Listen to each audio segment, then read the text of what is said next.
Welcome to Devar Torah. I'm Megan Yates. This week's Torah portion is Pinchas. It's found in Numbers 25 through chapter 30.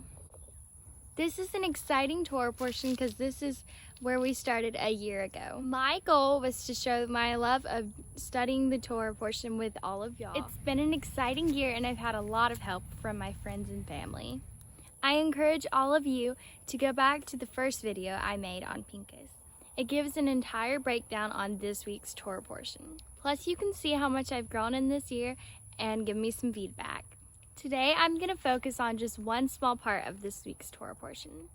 I'm going to tell y'all about one of my favorite times, Rosh Kodesh. I am learning how to read and write in Hebrew as I am learning the Hebrew calendar, so that I can better understand everything I'm reading in the Torah. You can find references from this day from both Exodus and Numbers. Also on your days of rejoicing, at your designated times, and on Rosh Kodesh, you are to sound the trumpets over your burnt offerings and over the sacrifices of your peace offerings. These will be your reminder before your God. I am Adonai, your God. Numbers 10:10. Adonai spoke to Moshe and Aaron in the land of Egypt. He said, "You are to begin your calendar with this month. It will be the first month of the year for you." Exodus 12:1-2. We are no longer making sacrifices on Rosh Kodesh, but we can bring an offering and still recognize the day. This helps us to keep the Torah to the best of our ability and prepares us for the kingdom that is coming. Rosh Kodesh is the first day of each month of the Hebrew calendar. It is the system we use to keep up with God's feasts and festivals. We are currently in the month of Tammuz.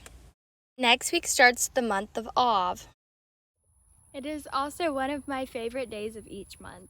We get together with friends and family and look for the first sight of the new moon. As soon as someone sees it, we begin to shout and blow the shofars. We may have times where only one person blows the shofar, or like this time where a lot of people do. We do some traditional prayers, and we read historical events that happened that month. And of course, like most holidays, we eat and we dance. We like to do a lot of traditional Jewish dances.